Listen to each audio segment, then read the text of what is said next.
नमस्कार दोस्तों, मैं दुर्गेश इस केमिस्ट्री के स्पेशल क्लास में आप सभी दोस्तों का हार्दिक अभिनंदन करता हूं। मैं आज फिर केमिस्ट्री के ऊपर आपको दिखा रहा हूं। मैं आज आपके लिए केमिस्ट्री के ऊपर लाया हूं। जैसा कि मैं आप जानते सब लोग की ऑर्गेनिक चला रहा था, ऑर्गेनिक में भी नोमेनक्लेचर बता रहा था आप लोग को।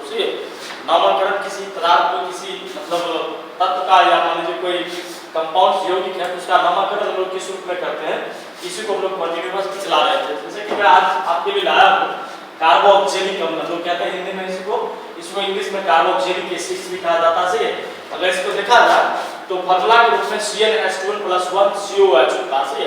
अब यह समझना यह है कि कार्बोक्सिलिक अम्ल जो है इसका हम लोग नामकरण किस रूप में करते हैं, कैसे नोमेनक्लेचर की कड़ी को आगे बढ़ाते हैं हम लोग। अगर मान लीजिए नोमेनक्लेचर की कड़ी को आगे बढ़ाते हुए देखा जाए तो इसमें जो है अल्केन व्युत्पन्न में अगर देखा जाए तो अंग्रेजी वर्णमाला के क्रम में अल्केन व्युत्पन्न से सही है, मतलब n हटा करके जो है कोई अम्ल जोड़कर हम लोग जो है इसका नामकरण करते हैं। सही है। जैसे मान लीजिए अल्केन है सही है, तो अल्केन से मतलब n की बात कर रहा हूं, अल्केन मतलब ई हटा लिया जाए, अगर जोड़ दिया जाए ओइक एसिड तो बन जाएगा एल्केनोइक एसिड।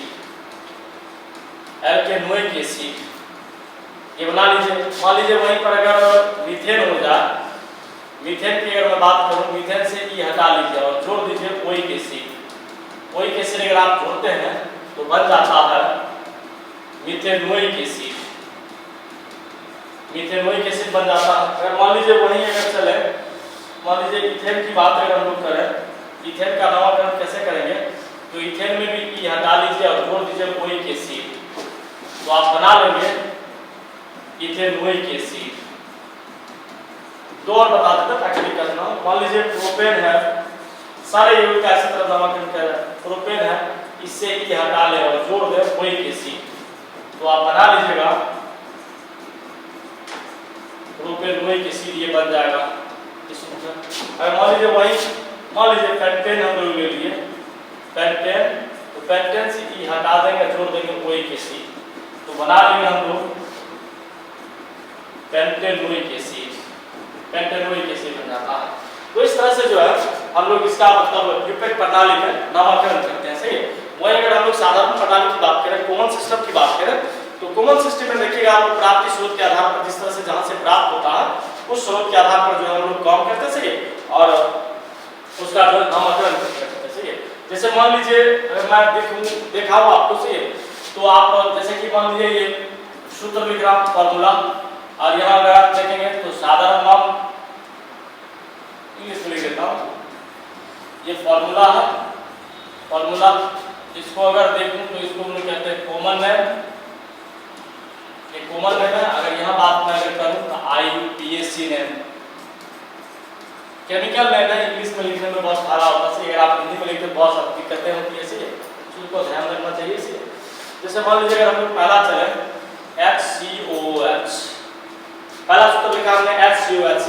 साधारण नाम में देखा जाए तो इसको हम लोग कहते हैं फॉर्मिक एसिड, ये फॉर्मिक एसिड होता है। फॉर्मिक एसिड अगर यही मान लीजिए एक कार्बन का ये यौगिक है, एक कार्बन इसमें है, तो एक कार्बन को हम लोग सीधा कहते हैं मिथेनोइक एसिड कहते हैं। अगर मान लीजिए वहीं अगर दूसरा अगर यौगिक लें CH3COH की बात करें तो इसको हम लोग कहते हैं एसिटिक एसिड, ये एसिटिक एसिड हो जाएगा। इसमें देख रहे हैं कार्बन कितना है, एक दो कार्बन है। सही है। तो दो कार्बन के कंपाउंड को हम लोग कहते हैं इथेनोइक एसिड ये कहलाएगा। अगर मान लीजिए तीसरा सूत्र अगर हम लोग बात करें CH3CH2COH, तब इसको हम लोग तीन कार्बन है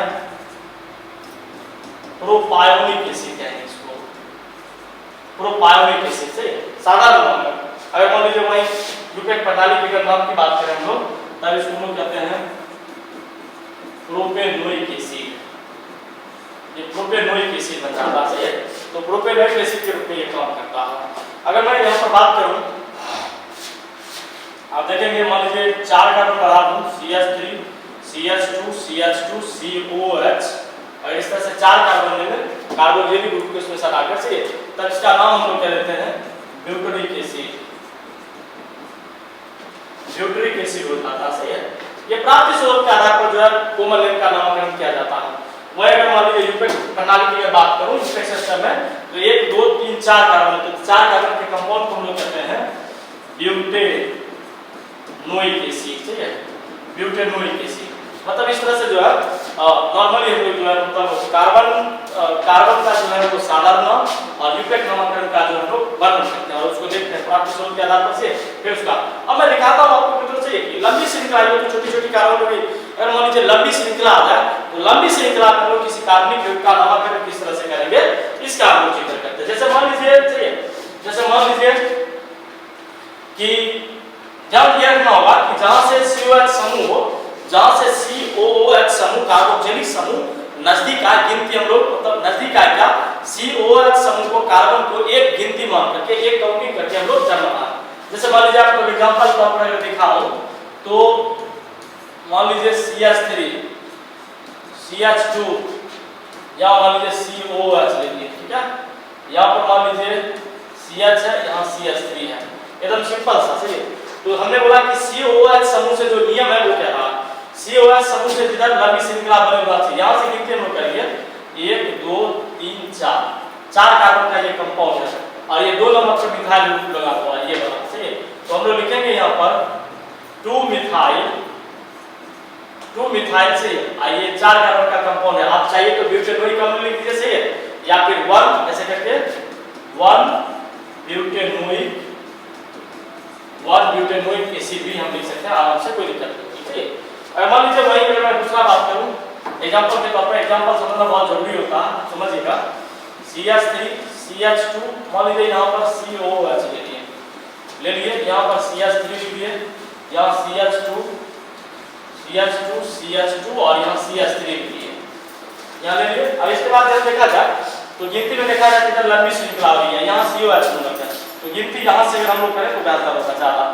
यहाँ से मान लीजिए 1 ये 2 ये 3 ये 4 ये 5 इधर वाला 6 और आपको देख रहे हैं यहाँ पर ये इथाइल ग्रुप हो गया और ये मिथाइल ग्रुप है। तो E पहले आएगा अल्फाबेट में, M बाद में आएगा, पहले E लिखेंगे। कितना नंबर 2 नंबर कार्बन पर तो लिखेंगे 2 इथाइल, इसके बाद 2 मिथाइल और 2 मिथाइल और 6 कार्बन का कंपाउंड है तो 1 हेक्सेनोइक एसिड, याद रखिएगा 1 हेक्सेनोइक एसिड। इसको 1 लिखना जरूरी नहीं होता, अगर आप चाहे तो लिख भी सकते हैं, नहीं चाहे तो नहीं लिख सकते, कोई दिक्कत नहीं है, सही है। ये देखिएगा मतलब और लिखा जाए, सही है, एग्जांपल रूप में, सही है, तो ये कार्बन की लंबी श्रृंखला ले लेते हैं, सही है। वहीं जिगजैग मोशन की अगर मैं बात करूं तो जिगजैग मोशन में भी इस तरह से दिखाया जाता है, सही है। जिगजैग मोशन में मान लीजिए यहाँ पर अगर COH समूह ले लेते हैं तो यहाँ पर मान लीजिए एक और ग्रुप CH3 ले लेते हैं, सही है, और इसके बाद जो इसका नामकरण मान लीजिए यहाँ पर ब्रोमीन ले लिया जाए, यहाँ भी ब्रोमीन ले लिया जाए, सही है, तो भी हम लोग गिनती यहाँ से ही करेंगे। तो यहाँ 1 2 3 अंडर स्कोरिंग होता है, आपको समझना होगा, 1 2 3 4 जब 5 आ गया ये 6 कार्बन ये 7 कार्बन, ठीक है, 7 कार्बन का कंपाउंड हुआ। इस अल्फाबेट में B पहले आएगा, पहले इसका नामकरण करेंगे, फिर M आएगा, तब उसके बाद नामकरण करेंगे। तो हम लोग लिखेंगे 2 ब्रोमीन है तो 2 डाइब्रोमो, इसके बाद यहाँ पर इसका हम लोग लिखते हैं 3 मिथाइल, ये वाला 3 मिथाइल हो गया। इसके बाद 7 कार्बन का कंपाउंड डायरेक्ट कहेंगे 1 हेप्टेनोइक एसिड, तो ये बन जाता है। इस रूप में जो है हम लोग जिगजैग मोशन में भी इसका नामकरण करते चलते हैं। अगर मान लीजिए और देखा जाए तो और ढेर सारे हैं, जिगजैग मोशन में नहीं पूछा कि यहाँ CH3 CH2 ऐसे चलते रहेंगे। अब यहीं पर मान लो, यहीं पर अगर मान लीजिए यहाँ COH कर लिए, यहाँ पर हमने डाल दिया CH3, यहाँ पर मान लीजिए दोनों ये मिथाइल हो जाएगा, ठीक है। इसका अगर मान लीजिए नामकरण किया जाए तो फिर यहाँ से गिनती करेंगे, 1 थोड़ा सा कलर बदल देता हूँ, कोई दिक्कत ना हो, 1 2 3 4 5 6 7 इधर चलेंगे। इधर चलने पर देखेंगे हम लोग तो किस तरह से यहाँ 7 हुआ, E जो ग्रुप है ये इथाइल हो गया, 2 कार्बन है, 1 कार्बन, ये 2 कार्बन, ये इथाइल ग्रुप हो जाएगा। तो देखेंगे हम लोग लिखते हैं 2 नंबर कार्बन पर आएंगे, ये 1 नंबर कार्बन है, ये 1 लिखेंगे 2 इथाइल, ये वाला 2 इथाइल, इसके बाद 2 पर और 3 पर है 2 3 ट्राई मिथाइल, 2 ये वाला, इसके बाद 3 ये वाला और ये वाला, 3 ट्राई मिथाइल, ठीक है, 7 कार्बन का है कंपाउंड, ये 7 कार्बन का, सीधा कह देंगे 1 हेप्टेनोइक एसिड। ये जिगजैग मोशन है, जिगजैग मोशन में थोड़ा दिक्कत होती है आपको, से फिर भी समझने का प्रयास करिए। से एक और उदाहरण देखा, इसके बाद फिर छोड़ेंगे, जैसे CH3 CH2, यही मान लीजिए CH2, यहाँ COH ले लेते हैं, और यहाँ CH2, यहाँ भी CH3 ले लेते हैं, ये CH2 CH2 CH2 और ये CH3 ले लेते हैं। अब कहेंगे आपको किसका नामकरण करना है, आपको नाम लिखना है, तो कैसे लिखेंगे, गिनती में यहाँ से करेंगे 1 2 3, ना इधर जाएंगे लंबी से निकला उधर भी तो ज़्यादा दूर चलेंगे, 4 5 6 और ये 7 हो गया। और इधर देख रहे हैं आप, ये दो ग्रुप, एक इधर और एक इधर, ये दो ग्रुप जो है वो इथाइल है, तो डायरेक्ट लिख देते हैं, दो बार इथाइल है, तो 3 डाइथाइल, 3 डाइथाइल से 3 डाइथाइल, 7 कार्बन का कंपाउंड, 1 हेप्टेनोइक एसिड, ये रहता है। और अगर आप देखेंगे तो और ढेर सारे मतलब देखेंगे आप एग्जांपल रहते हैं, एग्जांपल तो कोई कमी ही नहीं है।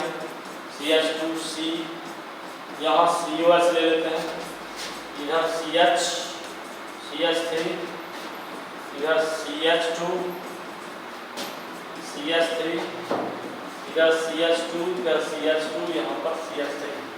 आप आते जाइए, मतलब नामकरण करते रहिए, आप देखेंगे तो इसके नामकरण की कड़ी में इधर से हम चलेंगे, क्योंकि इधर से लंबी से चलाओ, ये कम 1 2 3 3 3 3 4, ये हो गया 5, इधर 6, इधर 7, इधर 8 कार्बन का कंपाउंड हुआ। ये 8 कार्बन के कंपाउंड को हम लेके भर रहे हैं, दिखा रहे हैं, ये हो गया। इधर आप ये देख रहे हैं, ये 3 कार्बन का कंपाउंड, ये हुआ प्रोपाइल, ये मिथाइल, ये भी मिथाइल, तो ये देखेंगे तो 2 नंबर पर ये प्रोपाइल है,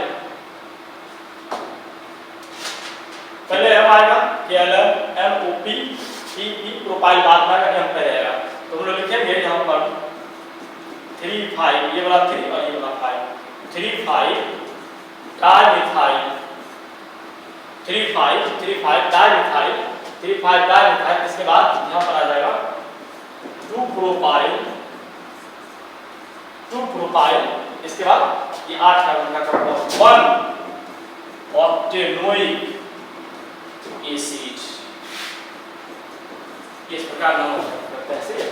मित्रों, आशा करता हूं कि सही है आप इस में जो है आप मैं नामकरण करी में आपको बता रहा था कार्बोक्सिलिक एसिड का नामकरण हम लोग किस रूप में करते हैं। सही, कार्बोक्सिलिक एसिड का नामकरण किस रूप में करते हैं और किस रूप से ये कार्बोक्सिलिक एसिड जो है हमें मतलब यूपेक प्रणाली में जो है अंतरराष्ट्रीय सिस्टम में हमको मतलब स्ट्रक्चर लिखना बताती है और नामकरण करने के लिए बताती है। सही है, आशा करता हूं, उम्मीद करता हूं कि मित्रों आज कार्बोक्सिलिक एसिड के बारे में आप अच्छे से समझ पाए होंगे। से कार्बोक्सिलिक एसिड का जो है साधारण नाम प्राप्ति स्रोत के आधार पर किया जाता है, जहां से उसे प्राप्त किया जाता है उस आधार पर उसका नामकरण लिख दिया जाता है और उसी आधार पर जो उसको खींचा जाता है। पर साधारण नाम सिर्फ अपने देश में ही समझा जा सकता है। साधारण नाम के द्वारा हम लोग सिर्फ अपने देश में उन चीजों को तय कर सकते हैं। अगर चाहेंगे कि बाहरी दुनिया में समझना, अंतरराष्ट्रीय जगत में समझना, विश्व को समझाना सही, तो उसके लिए हमको जो है international union pure and applied chemistry का सहारा लेना होगा। आई मीन यूपेक प्रणाली सिस्टम का सहारा लेना होगा। सही, जब तक आप यूपेक प्रणाली सिस्टम का सहारा नहीं ले पाएंगे तब तक आप दुनिया में मतलब केमिस्ट्री के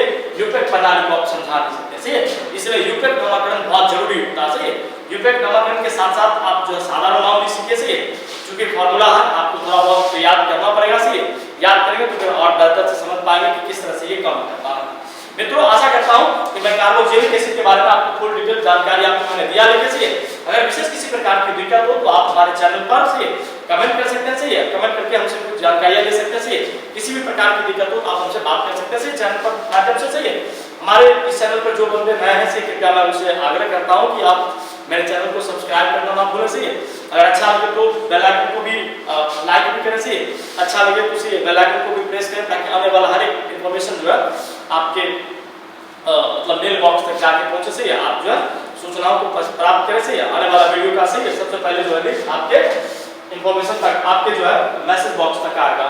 थैंक्स फॉर वॉचिंग। मैं पुनः आपसे फिर से धन्यवाद व्यक्त करता हूं कि आपने इस चैनल को देखता से दिन ब दिन देखते और से दिन देख कर से अपने जीवन में फिर से इसका मतलब नॉलेज को आप जो है लाभ उठा पाते हैं। और फिर से मैं अपना धन्यवाद देता हूँ। Thanks for watching, welcome, thank you so much.